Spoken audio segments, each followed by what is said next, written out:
The best way of ensuring that the backstop is not used is to get the future relationship, the future partnership with the European Union in place by the 1st of January 2021. Mrs Cheryl Murray. Mr Speaker, will my right honourable friend please confirm that other nations will not have access to anything other than the surplus fish stocks in British waters that the UK fleet cannot catch after the 31st of December 2020, even if the implementation period is extended? We have not changed our position that as of December 2020, the UK should be an independent coastal state able to negotiate the issue of access to its waters for the following year and obviously for thereafter. Stella Creasy. Thank you, Mr Speaker. The Prime Minister's been on her feet now for almost 2 hours. She talked about making difficult choices. She also said that this wasn't the final deal. With the pound set to have its biggest fall for 2 years and only 7 MPs in 2 hours expressing any support for this deal at all, can she tell us what she expects to change to be able to break that deadlock?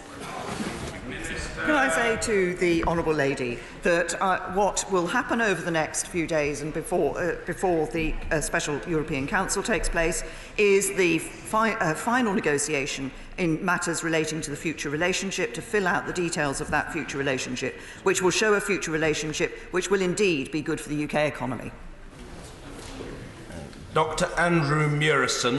Firstly, huge personal respect for the Prime Minister, wherever you stand in this matter. Can I urge my right honourable friend to study evidence given to my Select Committee this week by customs experts, and in particular their suggestions around facilitation and technical ways of achieving a soft border and one that does not require a backstop? And would she agree with me that the independent arbitration panel is bound to find that if the EU does not negotiate the future arrangement with that in mind, it is likely to be found to have acted in bad faith? Well, indeed, and that is the point of the best endeavours and good faith references that there are within the document. I think crucial, and actually may I first say that this, I think, is the first opportunity I have in this chamber to say a heartfelt thank you to my honourable friend for the work he did for the commemorations of the armistice and the centenary of the First World War. I think he can be truly proud of all the events that took place. But he also referenced the issue of alternative arrangements for the border in Northern Ireland. One of the changes that have taken place recently that we got into the protocol, into the joint statement in relation to this backstop issue, is precisely this ability to look at alternative arrangements rather than just the binary choice of the future relationship coming into place or the backstop coming into place. We've of course got the extension of the implementation period as an option, but what is also important is that if the future framework is not in place, it is possible to have alternative arrangements for the border which satisfy the requirement we all have and the desire we all have to ensure that there's no hard border between Northern Ireland and Ireland. Mike Gapes. Mr Speaker, at previous times in our history with national crises, we've come together on both sides of the House to resolve those crises. The Prime Minister has made clear that she will not support the extension of Article 50. She said we will be leaving the European Union regardless in March next year, and she's also ruled out a people's vote. Isn't it time she recognised reality and, after all her prodigious efforts, stood aside for someone else who could take this country forward in a united way?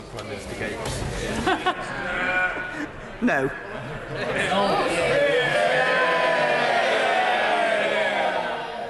Adam Holloway. Thank you, Mr Speaker.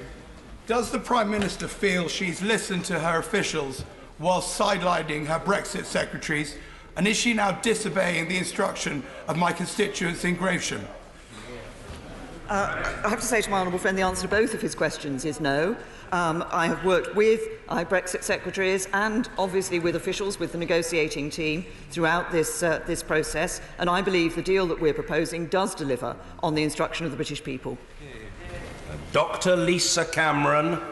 Thanks, Mr. Speaker. As a psychologist, it's clear to me today that the Prime Minister is in denial. However pragmatically agreed this deal has been, it doesn't command a majority in this House. If she believes in her deal and she wants to give back control, will she put it to the people? I refer the Honourable Lady to the answer I've given earlier on that question. Mr. Philip Dunn. Millions of people up and down this country and tens of thousands, hundreds of thousands of businesses want this House to get on with it. Could I say to my right honourable friend, as she looks to develop the future framework, I recognise that we will remain within the EU procurement rules during the course of the implementation period. The future framework protocol refers to mutual opportunities to go beyond the WTO government procurement agreement. Could she give some indication to the House as to whether that will include taking back control of our own procurement in this country? Yes, we're developing a framework for our own procurement arrangements. Rachel Maskell.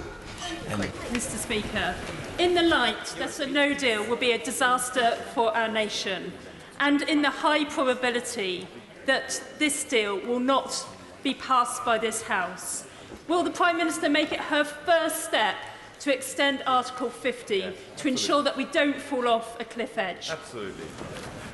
No, the government has made clear that we will not be extending Article 50. Martin Vickers. Mr. Speaker, the draft agreement states that under no circumstances may the United Kingdom apply to its customs territory a customs tariff which is lower than the common customs tariff for any good or import from a third country. Would my right honourable friend agree that that is a severe limitation on our sovereignty and will limit the opportunities that Brexit offers? Well, can I say to my honourable friend that what he is talking about is the circumstances in which the backstop on the UK-wide customs territory has come into place. As I've said earlier, that is not a situation that either side wants to see happen, and even in the circumstances where the future relationship is not in place at the end of December 2020, it is not necessarily the case that that backstop would come into place. If we look at the future relationship, he will see that there is a specific reference to the independent trade policy for the United Kingdom, and that is precisely what we are working to ensure, that we are able to do those trade deals around the rest of the world. And that was one of the questions we looked at when we put forward our proposals for the free trade area with the European Union, and we have gone forward confident that we will be able to do free trade deals around the rest of the world. Chris Bryant. I agree with the Prime Minister that there are no enemies of the people in this House. There are no traitors, whatever the national newspapers may have said last year, and every single member will make their own judgment according to their conscience as to what is in the best interests of the country. But I think the Honourable Member for Rayleigh was right earlier. There isn't a majority for what the Prime Minister is proposing in this House. There is a matter of time now. Time is of the essence. Hundreds of SIs, whichever we go after this, that have to be taken. Lots of legislation that has to be in place unless there's going to be chaos. Would it not make sense now, before she goes to the European Council, to have a vote in this House? If she wins, she's got the support of Parliament. If she loses, then we have to take another tack. Right, honourable gentleman. We will have a vote in this House. We will have a vote on in this House on the final deal that is negotiated with the European Union Council. As I said, although we have the outline political declaration at the moment, we will be filling that in with further detail, which will be available to members when they come to that vote. Bob Neal. Thank you, Mr. Speaker. The Prime Minister and I know that politics ultimately is about the art of the possible. And that's why I support her deal, and that's why the City Corporation and all the representatives of the financial service industry have supported it, not least because it creates, in their words, the transition which is vital to take forward the complex issues in relation to our future relationships in that area. Does she agree that anyone who seeks to thwart this deal shall weigh very carefully indeed the impact not just upon that key economic area but upon the rest of our economy as well? Say to my honourable friend that he is absolutely right. I think when people come to look at their decision in relation to this deal, it will be important for individual members of this House to weigh very carefully a number of factors, and the impact of their decision, not only on our financial services sector but on the economy more widely, will be one of those. Ruth Smith. Thank you very much, Mr. Speaker. My constituency voted leave, and I promised we would fight for the best possible Brexit deal for them, one that will protect industry. This isn't it. Given ceramics is mentioned just once in the 585-page deal, how can we trust the Prime Minister to deliver a deal that will benefit my constituents, protect jobs and return sovereignty? The deal that we have agreed, and particularly obviously the future relationship that we are working on to fill out the detail of, is precisely one that will be good for manufacturing industry across the United Kingdom. Maggie Throop. Taking back control of our borders was one of the big issues that my constituents voted on at the referendum and influenced their vote. Will my right honourable friend confirm that leaving the EU on the terms proposed will allow us to finally fully control our borders again? Yes, I'm happy to give that confirmation to my honourable friend. Free movement will end. And that is one of the key elements, I believe, of the vote in the referendum that we need to ensure that we deliver for the British people. Kevin Brennan. Thank you, Mr. Speaker. If the analogy for the backstop is an insurance policy, anyone buying an insurance policy would want to know what the excess is on that policy. Is she seriously suggesting we should sign up for an insurance policy where we don't know how much the excess will cost? And we also can't leave that insurance policy without the agreement of the other party. I say to the honourable gentleman, one of the elements of the backstop, and this is where, in deciding should we be in that circumstance, whether the backstop or the extension to the implementation period would be preferable, one of the elements is that in the backstop there is no financial obligation. Rachel McLean. Mr. Speaker, it's impossible for any of us to know in this House exactly what was in our constituents' minds when they voted to leave or remain. It was a binary choice on that paper. Therefore, by that logic, it is absolutely impossible for everybody to get what they want. Certain compromises are necessary in the national interest, as the Prime Minister has said. So therefore, will she assure us today that she will exert every effort to outline the benefits of a future trade deal that will be in the national interest and will protect jobs and the economy? Well, yes, I'm happy to give that reassurance to my honourable friend. She's absolutely right. The nature of this negotiation is that both sides make compromises. That is what happens when two sides come together to negotiate arrangements such as this. But I'm very happy to assure her that we will make clear the benefits of the future trade relationship and the future trade deals we'll do around the rest of the world. Alistair Carmichael. The response of the Scottish Fishermen's Federation says, and I quote, "We have asked the Prime Minister for assurances that the establishment of a new fisheries agreement does not imply that EU vessels will be guaranteed continued access to our waters in return for favourable trade terms." Can the Prime Minister give the Federation that assurance? And if she can she explain why it's not in the draft deal? Say to the right honourable gentleman that we have made clear in the draft deal in relation to fishing opportunities that in the outline political declaration that the United Kingdom will be an independent coastal state and that we will be ensuring that we take control of our waters. It will be the United Kingdom that will be negotiating access to United Kingdom waters.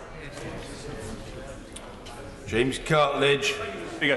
Given that there is clearly unease about the non-unilateral ability we have to leave the backstop, surely we have to discuss what credible circumstances could arise where we would wish to leave it and the EU would not wish us to leave. Does she agree with me? The only real scenario I could see is where we had entered into trade talks with another country where, for example, we were discussing lower standards. Does she agree that's highly unlikely, would not be supported by the public, and that therefore, although it is not impossible, it is remote that we would be in that circumstance?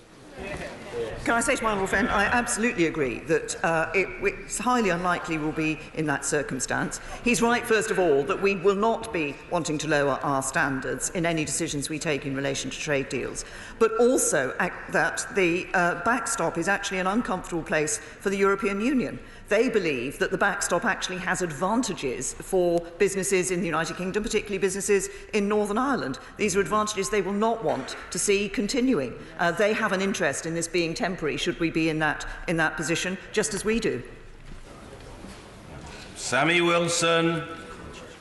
The Northern Ireland protocols make it quite clear that Northern Ireland will stay under EU single market law and will also be economically separated from the rest of the United Kingdom.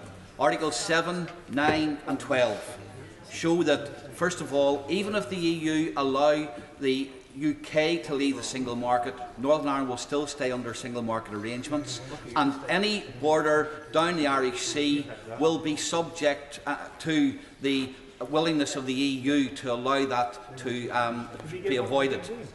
Can the Prime Minister then tell us how she can give an assurance that Northern Ireland is not going to be constitutionally separated from the United Kingdom and economically separated from GB, or is this not a case of Northern Ireland being put on a platter in an object surrender to the EU?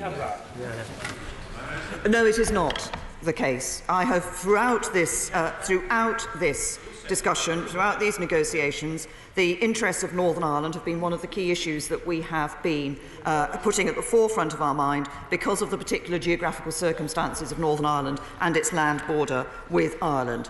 I say to the honourable gentleman, Northern Ireland will leave the single market with the whole of the United Kingdom. There will be specific regulatory alignment, which I recognise is uncomfortable, and I recognise that. It will be in that portion of the single market acquis which relates to matters that ensure that a frictionless border can take place between Ireland and Northern Ireland. As he will know, there are already some regulatory differences between Great Britain and Northern Ireland.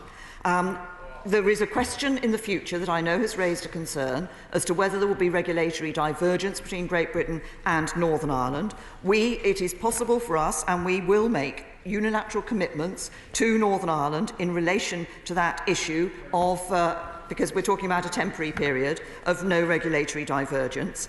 The checks and controls actually relate to the degree of regulatory divergence. So if there is no regulatory divergence, then obviously that has an impact on reducing the necessity for any checks and controls. And crucially, we also wanted to make sure, the EU wanted to say that they would determine whether a good that was developed or was produced in Birmingham could be sold in Belfast. We were very clear the EU could not determine that in the future. It will be the UK government that makes those determinations. Helen Whately. Thank you, Mr. Speaker. As I stand here, I think hard about what this means for my constituents. Many who voted passionately to leave, but many others who are worried about the impact of leaving on their livelihoods. Can I thank my right honourable friend for all the work she is doing to reconcile those two positions in a workable Brexit. But as a Kent MP, I have a particular interest in avoiding delays at the border at Dover so we don't get gridlock in Kent. Could my right honourable friend say more about the progress made in the future relationship plans for our trade in goods? I first of all say to my honourable friend that I thank her for the comment that she made and the recognition that, of course, by definition, in looking at these issues, there will be compromise. There are people who voted, obviously, on both sides of this argument when the Brexit vote came. I think the overwhelming view of the British people now is to see the government getting on and delivering Brexit for the British people. And she asked specifically about goods. We have expressly, within the outline political declaration, and we will be fleshing this out in the future framework, full of future framework document, put at a key element at the forefront of our thinking is the need to ensure that we can have that continuing good trading relationship with that good transfer, that seamless transfer of goods across borders. Gareth Snell. Thank you very much, Mr. Speaker. Mr. Speaker, I've been very clear that my constituents voted to leave the European Union, and the only way that we can do that smoothly is leaving with a deal. However, it is clear from the speeches that have been made in this House today that the Prime Minister's deal does not have a majority. She has also ruled out Article 50, And she has also said that she would not support a second referendum, and I do not believe a majority exists for that in this place anyway. But I hope, like me, the Prime Minister realises that no deal would be a catastrophe. So could I ask her to outline her contingency between this deal failing and preventing a no-deal Brexit on the 29th of March? The decision about this deal will be one that will come before this House in the meaningful vote, and every member will have the opportunity to exercise their vote according to their conscience and according to the need to deliver for the British people, consideration of the impact that the decision they take will have on the futures of their constituents. Simon Hoare. Mr. Speaker, I hope my right honourable friend would agree with me that we would be extremely unwise to sacrifice the good on the altar of theological perfection. And if she does agree with me with that principled point, can she tell me if this is a good deal for the farmers and food producers, not just of my constituency of North Dorset, but for the country as a whole? I will say to my honourable friend that I think it is important that in approaching this issue of the deal, and honourable members, when they come to the meaningful vote, should look at this in questions of the realities of the impact and the practicalities of the deal that we have will put before this House. He asked specifically about farmers in his constituency of North Dorset and elsewhere. I can reassure him that I think in two senses this delivers for them. First of all, of course, we will be able to come out of the Common Agricultural Policy and develop our own policy for agriculture that does meet the needs of farmers across the United Kingdom. And secondly, when we talk about the frictionless border, of course, people often talk about manufactured goods, but fresh produce going across those borders is also equally important. Tonia Antoniazzi. Thank you, Mr. Speaker. The local Schaeffler plant closing, 200 jobs, 800 Virgin Media job losses. Since the 2016 referendum, there have been more job losses than jobs created. It is increasingly obvious that my constituents and constituents in Wales are worse off. And shouldn't this government respect the future well-being of the people by asking for a people's vote? I've answered the question in relation to the People's Vote on a number of occasions, and I refer the Honourable Lady to the answer I have given previously on that. I have to say to her, the employment figures that we saw earlier this week showed that we now see employment at a record high in this country. In recent years, including since the referendum, jobs have been created in this country. Lee Rowley. I have the huge amounts of respect for my honourable friend, and it gives me no happiness to say this, but nothing I've heard in the last 2 hours suggests that this is anything other than a bad deal. When will my honourable friend realise that in places like North East Derbyshire this is not the deal that they voted for, that they want, or that they will accept? I say to my honourable friend, in response to his question, I believe, and obviously he will have an understanding of the reasons behind the vote for his individual constituents in North East Derbyshire. I think if we look across his constituency and others, some of the key issues that people wanted to see from leaving the European Union were an end to free movement. We will deliver an end to free movement. I think they wanted to see an end to the jurisdiction of the European Court of Justice. We will deliver that as well. We will no longer be sending vast amounts of money to the European Union every year. We will come out of policies that have been of concern for a long time in this country, the Common Agricultural Policy and the Common Fisheries Policy, and we will be ensuring that, as I say, we have delivered on what I believe are the key elements of the vote that people took. While we do that, I think it's also right that we think of people's jobs in North East Derbyshire and elsewhere, and that's why I think it is important that we look for a good trading relationship with the European Union in the future, one that is based on a free trade area that enables manufacturing to continue to operate as it can do today. Paula Sheriff. Thank you, Mr. Speaker. Does the Prime Minister now accept that she inadvertently misled the nation during her now infamous Lancaster House speech, which appeared to offer a utopian vision of Brexit, possibly designed to appease both wings of her divided party, that simply cannot and never could be delivered? Hear, hear. Well said. I have to say to the Honourable Lady that all the speeches I have made and the decisions that the government has taken are compatible with the Lancaster House speech. What the Lancaster House speech at its core set out was that in the new relationship with the European Union, we had to have a new balance of rights and obligations, and that is exactly what we are delivering. David Dukitt. Constituents of my constituency, Banff-and-Buchan, and I welcome my right honourable friend's repeated and consistent commitment that we will be leaving the CFP.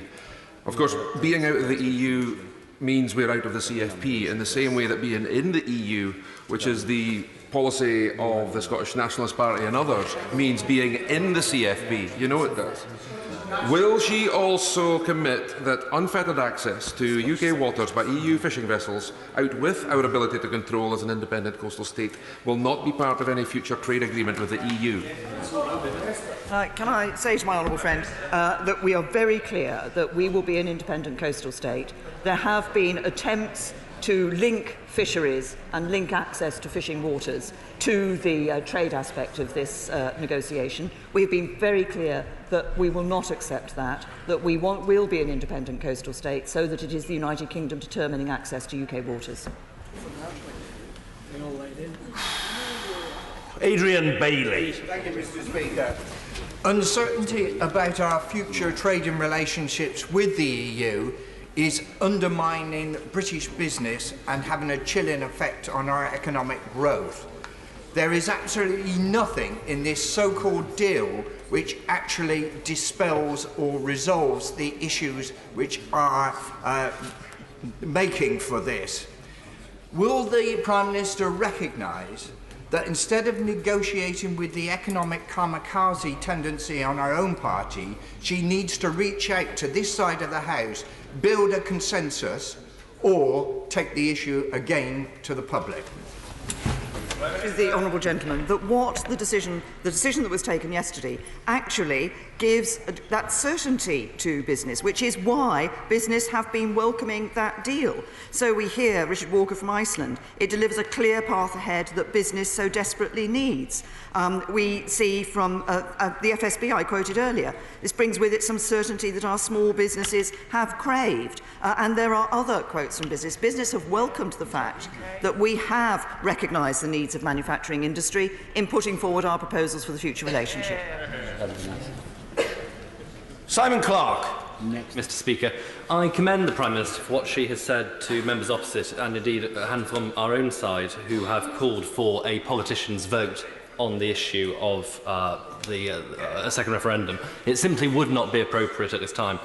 However, it must be said that her words that no deal is better than a bad deal are the words which govern my position today. I cannot support that deal. Does she appreciate that for many of us she has placed us in a simply impossible position where our loyalty to her and to our party is set against our loyalty to our constituents?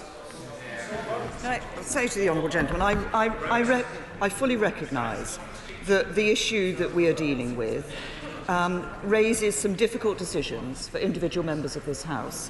And the choices before members of this House are not easy, and I absolutely recognise that.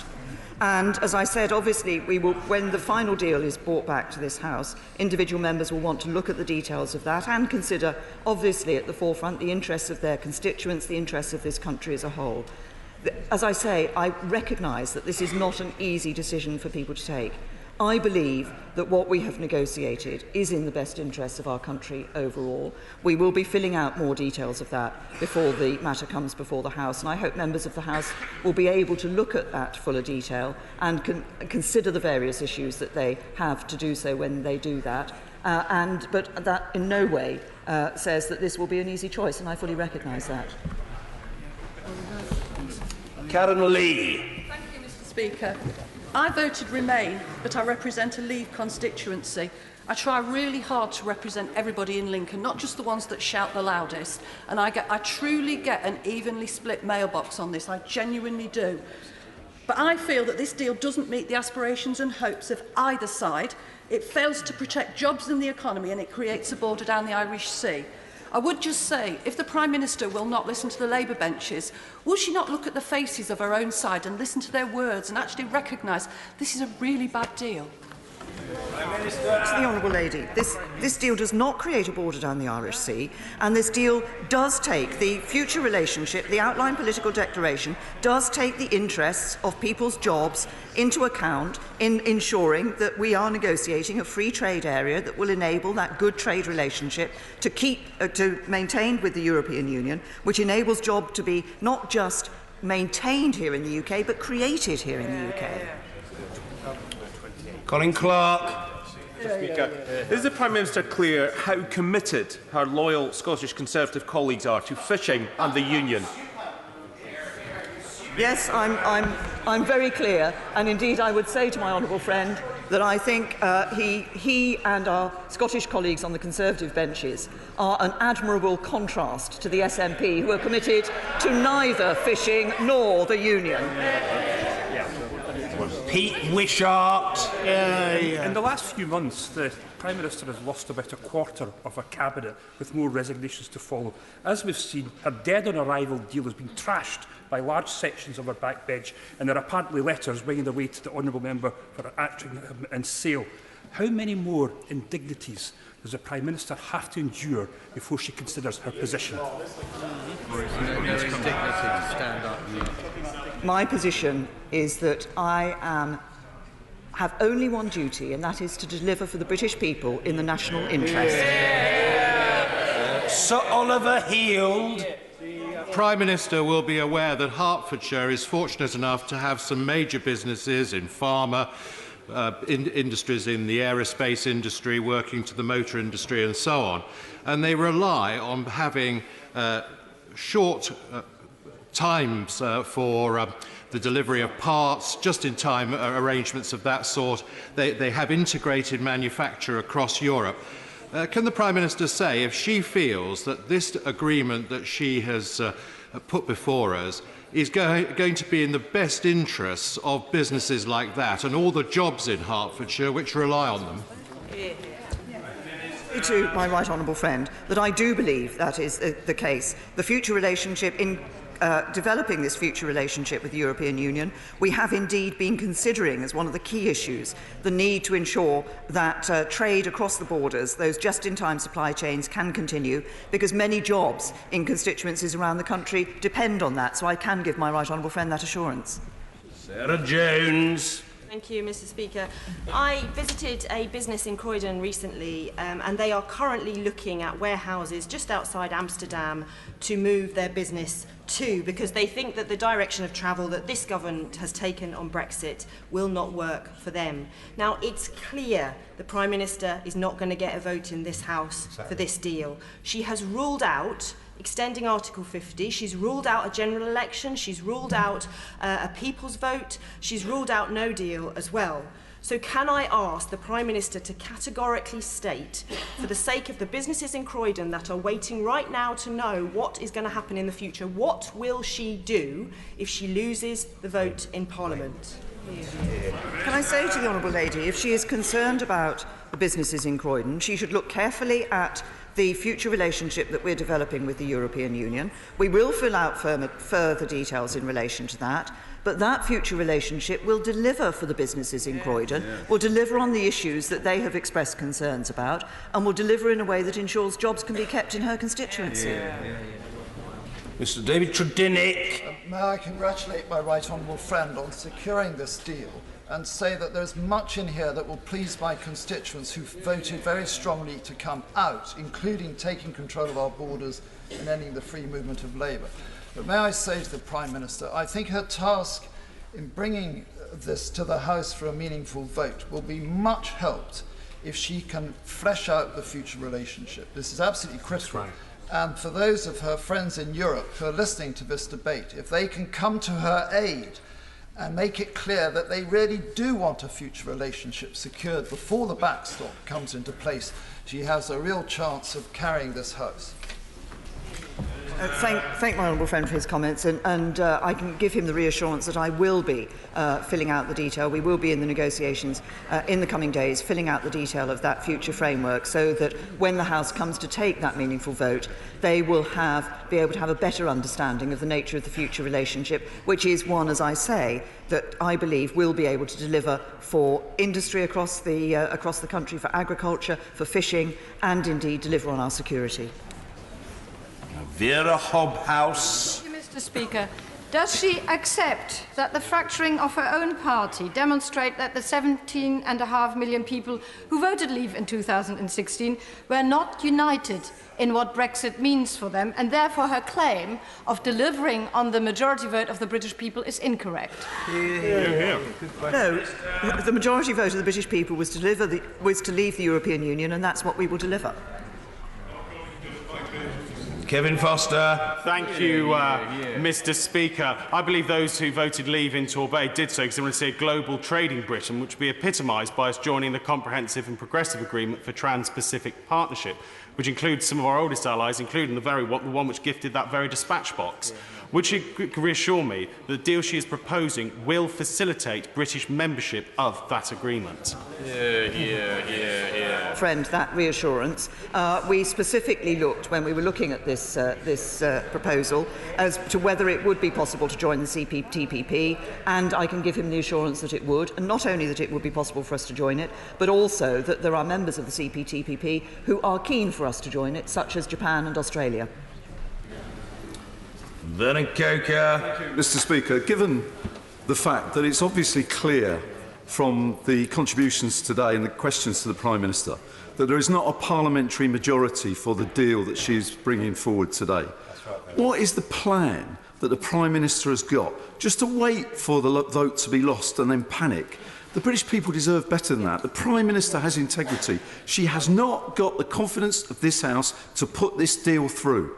And there needs to be alternatives brought before us and the British people. The right honourable gentleman.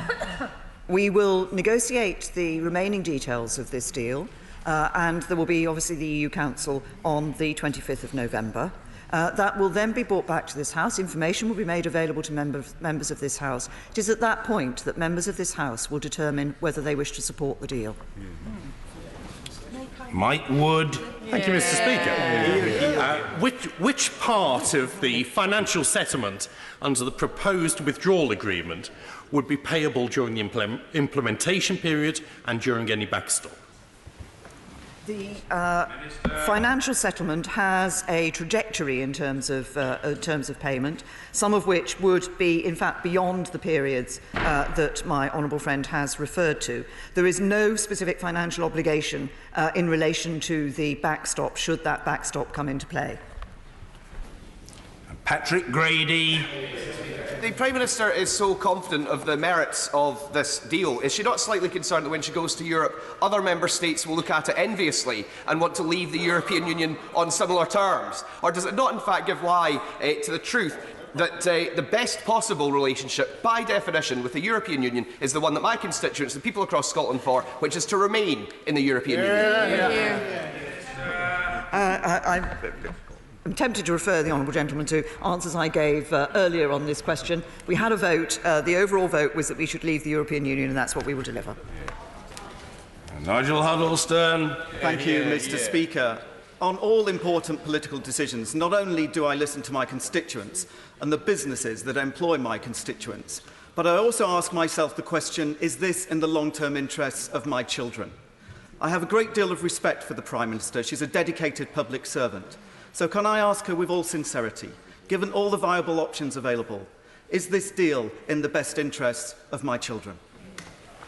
Can I say to my honourable friend that I genuinely believe this deal is in the national interest, and that means it is in the best interests of people up and down the United Kingdom, of whatever age they are, including those who are children today. What I want to do is to ensure that as we leave the European Union, we are able to build that brighter future, both with a good trade relationship with the EU, our nearest neighbours, but also developing those trade relationships around the rest of the world. It is that that has been at the forefront of our thinking, and I believe that is in the interests of his children and others for their future. Fangham Debonair. Mr. Speaker, this is a very divided country, and with the rise of the far right, we should be reaching out across differences, not narrowing down and only looking at our own sides. I've looked out and listened to people who voted leave, despite the fact I represent a very Remain constituency, but the Prime Minister has not extended the same courtesy to my constituents and the rest of the 48%. So I have to ask the Prime Minister, what has she got against listening to people who voted Remain? Prime Minister. To the Honourable Lady, my own constituency voted Remain, as it happens, and we have been listening to people across the country. We've been listening to businesses, we've been listening to individuals. And I believe that the deal that we have negotiated with the European Union, with the final details yet to be completed, is one that does deliver, because I believe that, and actually I think most people in this country today want the government to deliver Brexit, to get on with it, and to ensure that we do so in a way that protects jobs and livelihoods across our country. Gavin Newlands. Thank you very much, Mr. Speaker. Both the Scottish Secretary and Ruth Davidson said they couldn't possibly support, indeed could resign over any deal that put the integrity of the UK at risk, a reason now cited in various ministerial resignations. I, of course, have every confidence in their own personal integrity and take them at their word. Can the Prime Minister confirm, has she received any correspondence confirming their resignations or intentions to do so? Sorry. I'm sorry, I thought the honourable gentleman was asking me effectively whether any members of the Cabinet or ministers had resigned, and I think he will see from the public information that there have been some. Faisal Rashid. Thank you, Mr. Speaker. After 2 years of insecurity and uncertainty, the Prime Minister is proposing an outline deal which is a real backwards step from the position the UK is now. Councils up and down the country, like mine in Warrington, are urging MPs to ask from a people's vote so they have a say on whether to be worse off. Does the Prime Minister agree with me that it is in the national interest now to go back to the people of this country, and also, if Parliament vote down this deal, will she give British people a voice? To the honourable gentleman, we gave the British people a voice. We gave them the opportunity to choose between leaving and remaining in the European Union. They chose to leave, and that's what we'll deliver. Mr. Richard Bacon. Mr. Speaker, when we become an independent coastal state again, which I very much look forward to, of course our fishing waters will need protecting. Will the Prime Minister consider commissioning a new fleet of very fast naval vessels to chase down and capture any vessels that come into our waters to fish uninvited, thus protecting fishing and our rights to fishing in Scotland and right down the east coast of East Anglia, including my neighbour's constituency of Lowestoft? I say, to my honourable friend, I'm not sure whether his question was more intended to be a support for the fishing industry or a bid for the Ministry of Defence for the comprehensive spending review. We will be ensuring that we can operate as an independent coastal state and protect the interests of our fishing industry. Bambos Charalambos. Many people think that this is a bad deal, has little support in the House and has got very little chance of passing. So can I ask the Prime Minister to tell me what safeguards there are for UK and EU citizens in the event of a no-deal Brexit? Been very clear that in the event of a no-deal Brexit, European Union citizens who are living here in the United Kingdom will have their rights protected. Thanks. Thank you. Stuart Malcolm MacDonald. When is the next general election? 2022. Tanmanjeet Singh Desi. Thank you very much, Mr. Speaker. This government's fudged, botched Brexit deal is the worst of both worlds for both Leave and Remain. Does the Prime Minister not agree that whilst we have given the government 2 years to make a complete dog's breakfast of Brexit negotiations and still not be in a position to command a majority in this House, it is now high time to end this charade, to waste no further time, to have a meaningful vote and for us to take back control in this House? There will be a meaningful vote. There will be a meaningful vote on the final deal as it is agreed with the European Union. Jim Shannon. Speaker. I stand here, Mr. Speaker, with a heavy heart and great sadness. And does the Prime Minister, or will the Prime Minister recollect the biblical story of Jacob and Esau, where Esau sold his birthright for a bowl of pottage? Does the Prime Minister see the similarity that she is attempting to see my children and grandchildren's birthright and constituents' right to be British and for a despicable and shoddy deal? As Rudyard Kipling said, before our emperor's eyes, the traitor claims his price. What needed for their lives, we are the sacrifice. Prime Minister, we will not be your sacrifice, and will not agree to give the backstop control to the EU or to the Republic of Ireland over Northern Ireland. Never. Honourable gentleman, I very much respect the honourable gentleman, and I respect the concerns that he has shown in relation to this issue of the backstop. We are not, while respecting him, I do reject the description that he has given of what is being done in relation to this deal. As I've said earlier, it is clear that it is necessary to have a withdrawal agreement, and in that withdrawal agreement to have this insurance policy. There are various ways in which that insurance policy can be exercised, and it is my certainly firm hope and my intent in everything that we work and do to ensure that the backstop does not need to be put into practice. Chris Stevens. The Prime Minister will be aware there are 27 million UK citizens with who hold a European health insurance card. So can I ask, and after December 2020, what will be the status of the European health insurance card as it applies to UK citizens, or will it be redundant after January 2021? Can I say to the honourable gentleman, I will perhaps write to him with specifics on the health card, because that is an issue that has been negotiated in relation to the period to December 2020. I think the question of any reciprocal rights in relation to healthcare is a matter that is still to be negotiated for the future relationship, but I will write to him with more detail. Chris Elmore. Thank you, Mr. Speaker. The Prime Minister has been asked time and time again this question, but I'll try again. She has heard across the House there is no support for her deal. She will not call a general election. She won't support a people's vote. She won't extend Article 50. And her threat is her deal or no deal. So can she confirm that if the House doesn't support her deal, she will push us off the no-deal cliff edge? As I have said in response to others, when the House comes to look at this deal, it will be for every member of this House to consider not only the duty to ensure that we deliver on the vote of the British people, but also to consider the long-term interests of their constituents. Kirsty Blackman. Thank you, Mr. Speaker. Mr. Speaker, the Prime Minister hasn't explained what in the national interest actually means. So can she tell us, compared to remaining in the EU, how many extra jobs she believes will be created, how much faster our GDP will grow, and how much better off will each family be?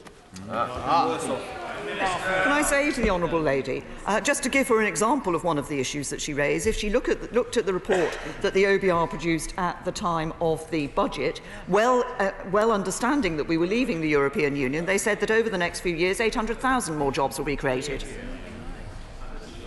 Ian C. Lucas. Mr. Speaker, on Northern Ireland, in the protocol, paragraph 4 of the agreement contains the following extraordinary statement: the parties should use their best endeavours to seek to facilitate trade between Great Britain and Northern Ireland.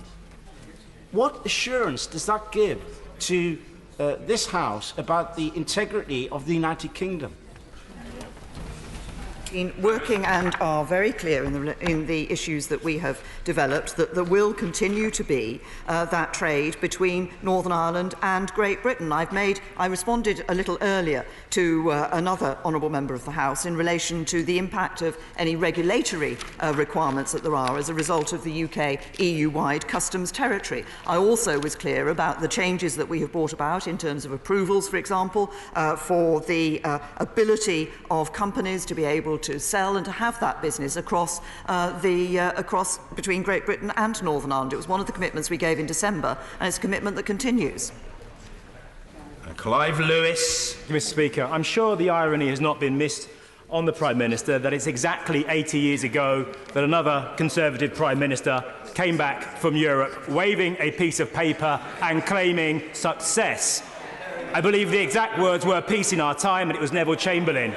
Given that there is no peace on the benches opposite, given that you do not command the support of this House, can the Prime Minister tell us what the options are? A general election, or a people's vote, or a hard Brexit cliff edge?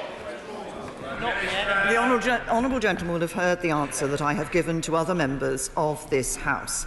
When the deal is brought back from the European Council to this House, it will be up to individual members of this Parliament, of this House, to determine whether they believe that is a deal that they can support in the interests of their constituents and in the national interest or not.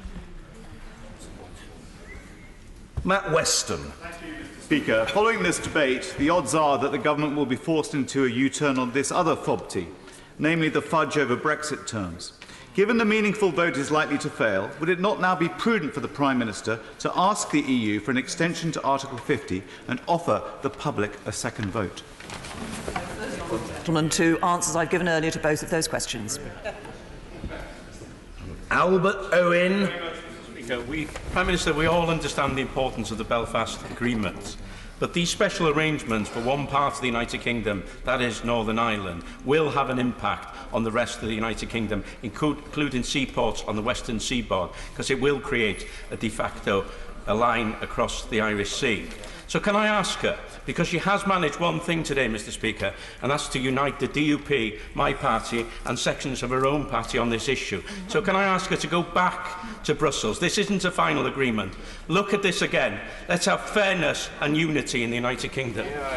Can I say, I say to the honourable gentleman that I think he's referring to the circumstances of if the backstop was operated. Of course, the border issues between the way the border would operate between Northern Ireland and Ireland would be different from the way the border would operate between Great Britain and the rest of the European Union. That's exactly one of the issues that will be considered should they be at the point of having to determine whether the best option was the backstop or indeed the implementation period. Because if it was an extension of the implementation period, then of course the frictionless border with the rest of the EU would continue as it is today.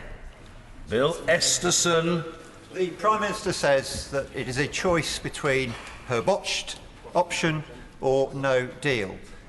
It's crystal clear to everyone there is no support in this House, or majority support in this House, for either of those options. And it's also clear that the half-hearted preparation for no deal means she knows that's not a realistic choice. So when is she going to admit that she needs to allow Parliament to come up with alternatives, and she better do this sooner rather than later? First of all, I say to the honourable gentleman that we are making clear preparations for no deal. We have continued to make those preparations. We stepped those preparations up this summer. Parliament will have an opportunity to vote on the deal in the meaningful vote. Paul Farrelly. Thank you, Mr Speaker. Right at the outset today, the Right Honourable Learned Member for Rushcliffe quite rightly stressed the importance of freedom of movement of goods. But services are also a vital part of our economy, at which we are very good. So could the Prime Minister explain what benefits her approach give to the services sector that it doesn't already enjoy? And importantly, what influence would it give in the future, after transition, on the future development of the single market, including the digital single market? Well, as the honourable gentleman will know, once we leave the European Union, we will not be participating in decisions that the European Union takes in relation to its particular market. I think it is important, because services are so important to the UK economy, that the flexibility that is set out in the outline political declaration is available to services, financial services and others. This is a key area for the United Kingdom, and it's a key area in which I expect that we will be able to develop good partnerships and good relationships, not just with the European Union, but with other parts of the world as well, to the interests of his constituents and others across this country. Peter Grant. Thank you, Mr Speaker. The Prime Minister finally admitted last night that there are not two but three possible outcomes from where we stand just now, yet she still insists that Parliament will only have allowed a binary choice between two of them, will be denied the right to vote on the only one of the three options that has any chance of commanding majority support will be denied the right to vote on the one that the majority of MPs now believe is in the best interests of our constituents. And by what stretch of the imagination does that constitute a meaningful vote, and in what parallel universe can it be described as returning control to Parliament? The meaningful vote will be an amendable motion, but as I have said previously, I think if you went and asked most members of the public, if the government brings a deal back from Brussels, what do you expect Parliament to vote on? I think they would expect Parliament to be able to have a vote on that deal. Clive Efford. Thank you, Mr. Speaker. The Prime Minister's got to accept responsibility for the position she's put herself in. It was she who thought it was a good idea to make the member for Uxbridge her Foreign Secretary. She's appointed two arch-Brexiters as the Brexit secretaries. These people were always going to lay her low and desert her. So she's now left with no majority for her position in the House. So surely she has to hold a vote in this House to get an indicative position of the House of Commons on this deal before she goes to a summit at the end of this month, so she can honestly represent the views of this House on the deal that she has negotiated. The House will be able to take a vote on the final deal that is negotiated with the European Council. That is what we have committed to this House, and that is what will happen. Neil Gray. Speaker, the people of Scotland voted by a wide margin to remain within the EU, and ever since that point the democratic wishes of the people of Scotland have been disrespected, as have the wishes of the democratically elected Scottish Parliament and the Scottish Government, who have put forward compromise positions to the government, UK Government on Brexit.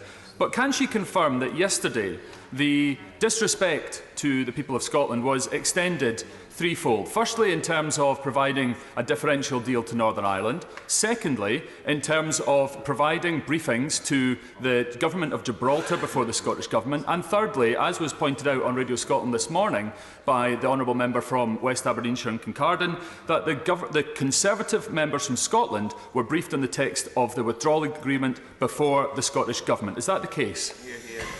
Say to the honourable gentleman that he talks about respecting the positions that have been taken. Throughout this, we have respected the fact that we are negotiating on behalf of the whole of the United Kingdom and in the interests of the whole of the United Kingdom. And we have continued to do that and will continue to do that. And Scotland, of course, is part of the United Kingdom. Martin Whitfield. Grateful, Mr. Speaker, and also to your indulgence earlier today. I'd like to ask the Prime Minister, why is no Brexit a risk to the United Kingdom and my constituency of East Lothian? I have to say, the people of this country voted to leave the European Union.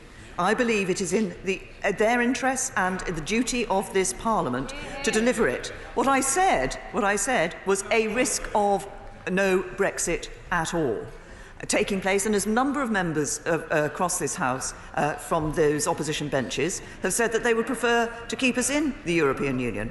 I disagree. The British people voted to leave, and we will leave. Alex Norris. Speaker, my primary concern through this process has been jobs in my community, and nobody knows more about negotiating for jobs than our nation's trade unions that represent millions and millions of working people. Since this deal's been struck, has the Prime Minister spoken to our unions or their representatives, and if not, what day will she do so? Can I assure the honourable gentleman that the interests of trade unions and the interests of businesses have been taken into account in the work that has been done. There has been interaction with trade unions. There is, from my right honourable friend, the Secretary of State for Business, Energy and Industrial Strategy. Annalisa Dodds. Thank you very much, Mr. Speaker. I'm going to ask a very specific question, and I would like a specific answer. The statement of intent for the EU settlement scheme said those applying will not be required to show that they meet all the requirements of current free movement rules. That's been contradicted by the latest set of immigration regulations. From my reading, this agreement is ambiguous on that point. So can she indicate whether, as she promised, it will be possible for people to get settled status where they can prove they've been resident and can pass a criminality check, but they might not be able, through no fault of their own, to prove that they've been exercising their EEA treaty rights?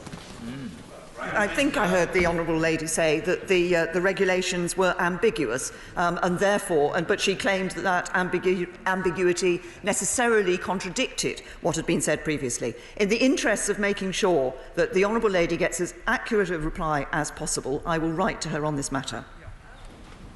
Darren Jones. Thank you, Mr. Speaker. There are a number of simple truths amongst the political noise. Firstly, Brexit is bad for Britain. Secondly, that the Prime Minister's proposal has no majority in this House. And thirdly, that on the future relationship, the thing that all of my constituents wish to know about, regardless of their view on Brexit, is a 7-page wish list and nothing else. The Prime Minister said today that she'll bring further details to the House, but can she confirm how long we will have as a House and Select Committees and as constituency MPs in conversation with our constituents to fully understand the consequences of her future proposal between the UK and the EU?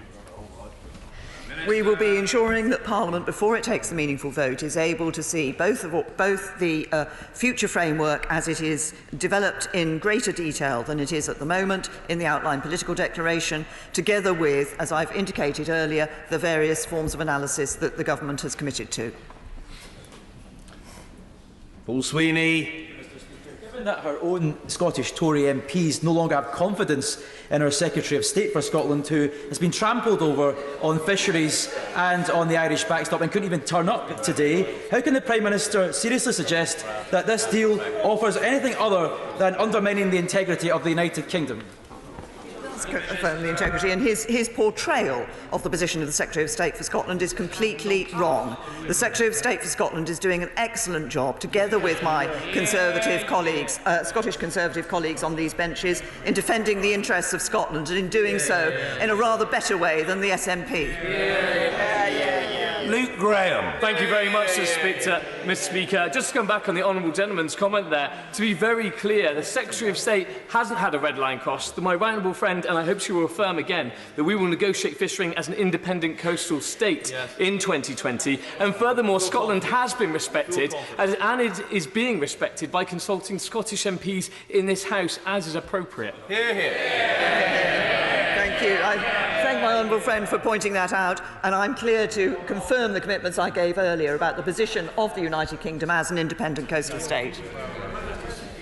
Brendan O'Hara. Mr. Speaker, given the absence of the lesser spotted Secretary of State for Scotland in the last 48 hours, could the Prime Minister take this opportunity to explain to those living in my already economically fragile Argyll and Bute constituency exactly why her deal puts them at a competitive disadvantage to their very close neighbours in Northern Ireland?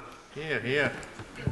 The Scottish SNP members have, on a number of occasions now, referred to the issue of Northern Ireland in relation to Scotland and this deal. Northern Ireland has a particular set of circumstances that do not... Oh, the honourable gentleman says, oh, and we do not. No, you do not. No, this is really the height of discourtesy. The Prime Minister is answering the question and must be heard. The question's just been asked, the Prime Minister's answering it, and the honourable gentleman is jabbering away from a sedentary position to no obvious benefit or purpose. The Prime Minister. Mr. Speaker, I think the honourable gentleman was raising a sort of suggestion that actually Scotland was in the same position as Northern Ireland. Of course it's not. It doesn't have a land border with a country that's going to be within the European Union. Ruth Cadbury. Thank you, Mr. Speaker. This deal is far worse for our young people than the deal they currently have with our membership of the EU. This deal has no guarantees on Erasmus, on funding for EU students, on their travel and work rights in Europe, on EU research funding worth €100 billion. When the future of millions of young people are at stake, doesn't she agree that it's time to let them vote for their future with a people's vote, particularly for those young people who didn't get a vote last time because they weren't old enough? There are references in what we have agreed in relation to some of the matters that she has set forward. But this is a deal which is about the future of this country. It is about... Oh, she's holding up the withdrawal agreement. The withdrawal agreement actually is about our withdrawal from the European Union. It is not about our future relationship. The matters she referred to are about our future relationship. Ian Murray. Thank you, Mr. Speaker. Can the Prime Minister look at my constituents in the eye and guarantee that this withdrawal agreement will put them in a better position than which they currently enjoy as a member of the European Union, and promise to them that not one of my constituents will be a penny worse off as a result of this agreement? What is going to ensure the future of the honourable gentleman's constituents and those of members and right honourable members across this House is not the withdrawal agreement, but the future relationship that we deliver with the European Union. That's precisely why we have put the element of the economic partnership as such an important part of that future relationship. Stuart C. MacDonald. Thank you, Mr. Speaker. The Prime Minister is yet to answer a simple but very important question. If her deal is rejected, what will her government do next? Resign. As I said, I in fact said quite a lot earlier in answer to a question, there is the process that will happen were that to happen is set out quite clearly for this House. But the question is, how will individual members of this House approach this decision when they come to make it, in the interests of the country and in the interests of their constituents? And they will need to have at the forefront of their minds the duty to deliver on the vote of the British people to leave the European Union, and the overall national interest of our country and the interests of their constituents. Anna McMorrin. Mr. Speaker, the world is looking on us with horror and sympathy. My constituents in Cardiff North, people up and down Wales and across the UK worry how to make ends meet. They know now that Brexit is bad for Britain. Can the Prime Minister tell my constituents exactly how this deal will make them better off than they are now?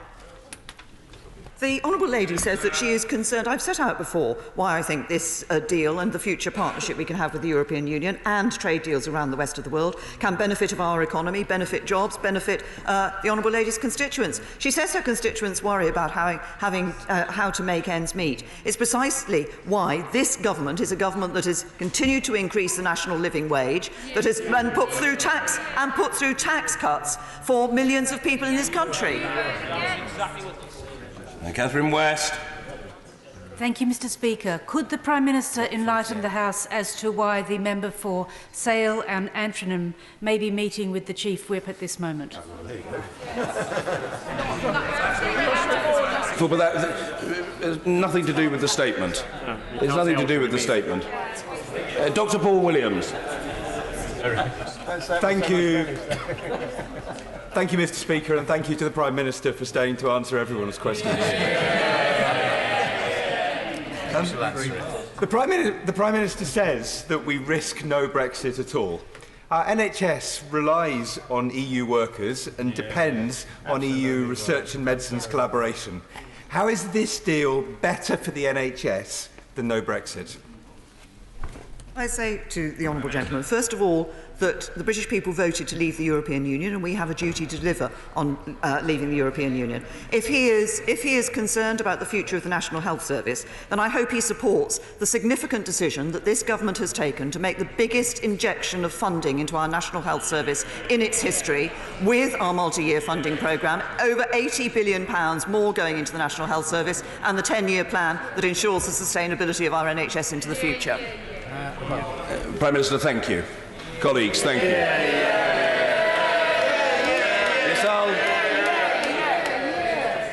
Order. I'll take the honourable gentleman's point of order. It's material to what we've been discussing, but I do then wish to proceed, thank you, to the business statement. Point of order, Mr. Neil Gray. Mr. Speaker, on a point of order, it was suggested this morning on Radio Scotland by the honourable member from West Aberdeenshire and Kincardine, and later confirmed apparently by the member from Ochil and South Perthshire, that the Conservative members of this House from Scotland were given advance sight of the withdrawal agreement before other party leaders in this House and before the democratically elected devolved administrations. Now, I know my constituents in Airdrie and Shotts would see that as being disorderly and disrespectful, but I wonder, Mr. Speaker, whether you could confirm in terms of the rules of this House whether that was disorderly and disrespectful. Certainly nothing to do with the rules of the House. I mean, I'm sorry to disappoint the honourable gentleman if he thinks that it is, but it's nothing to do with the rules of the House. There are judgments to be made in this matter, and opinions will differ as to the wisdom of particular courses of action, but there's been no breach of order. I absolutely recognise the irritation or dissatisfaction of the honourable gentleman, but that is distinct from any question of procedural impropriety. Point of order, Mr. Luke Graham. Speaker, just in response to the point of order that was just made, I just want to clarify. Yeah.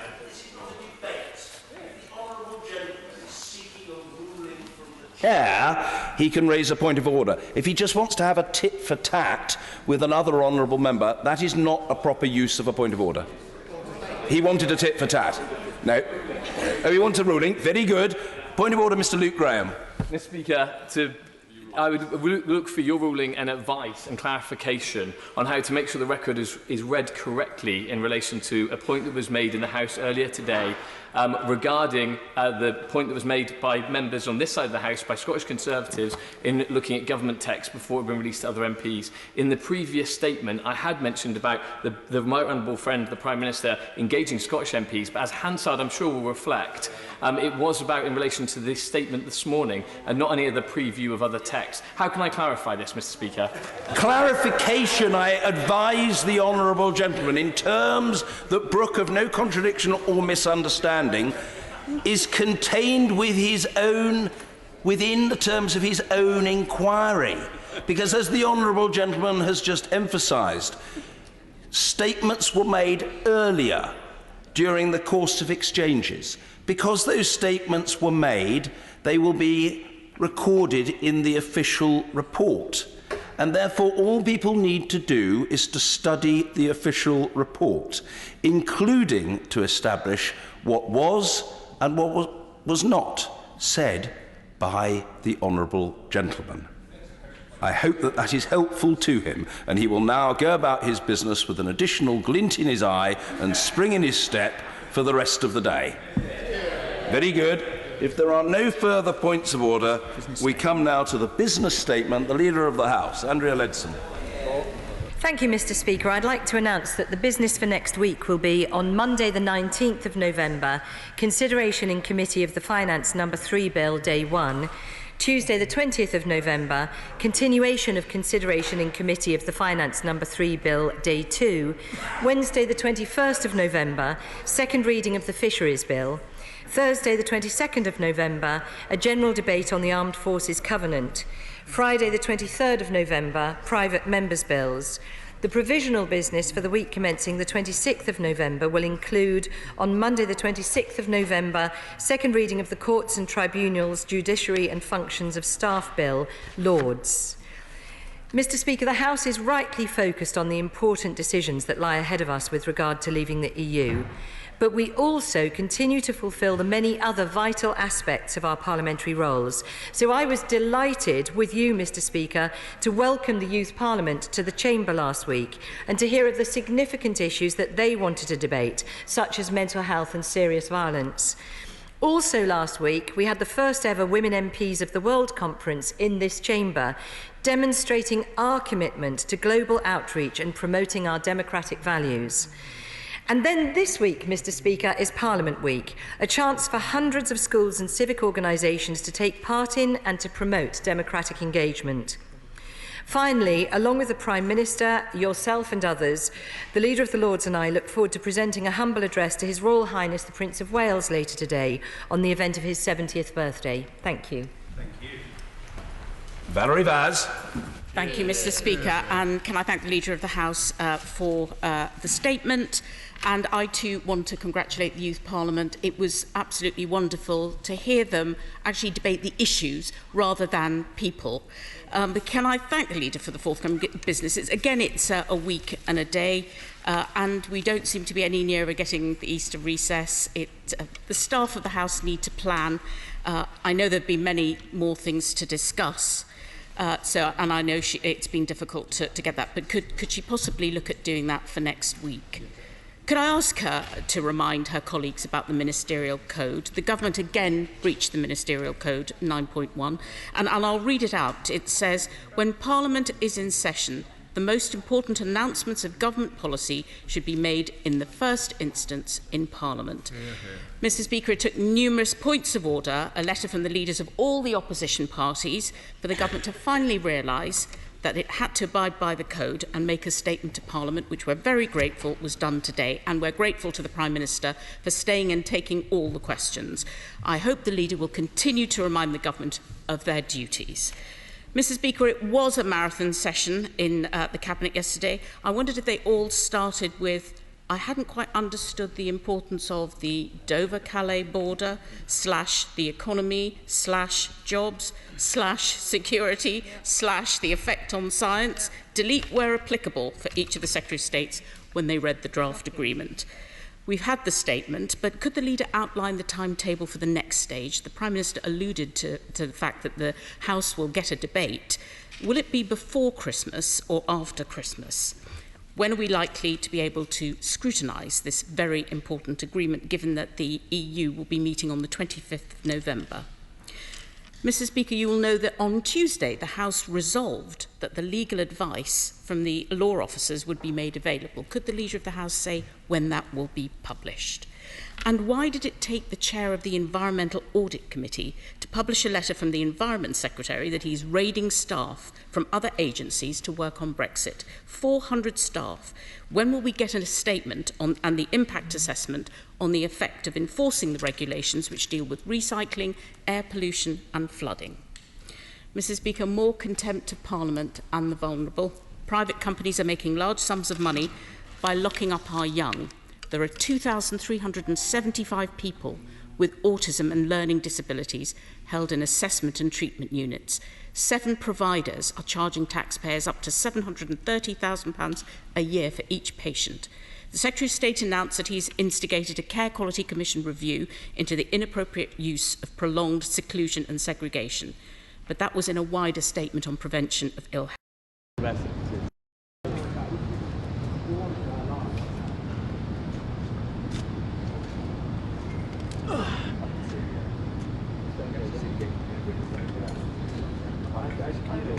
May or may not come back.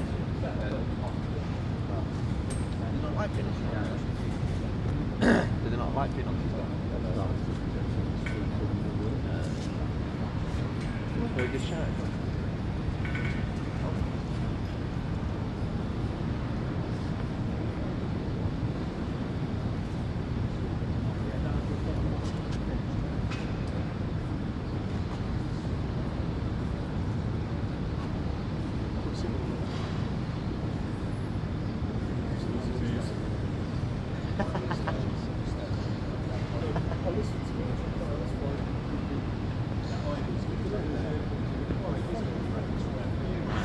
Oh really?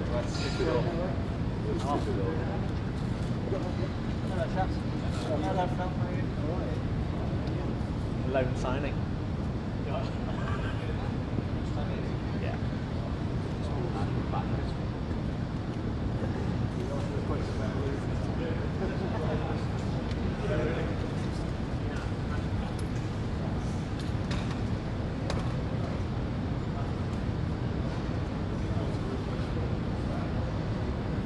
Guys.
Jeff whistles.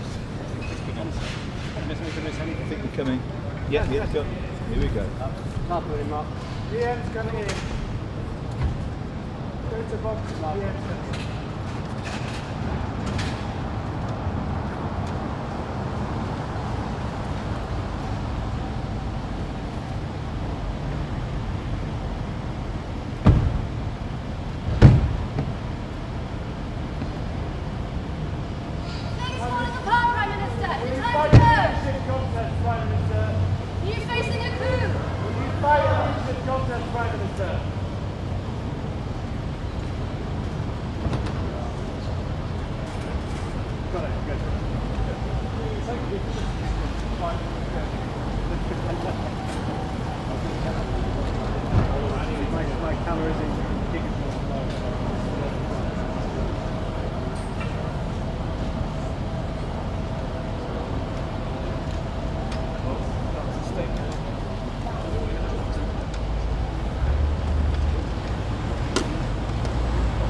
see what you mean. Just take that. I'll take it now. Not a bad idea.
Guys, you should run the picture of the PM going in.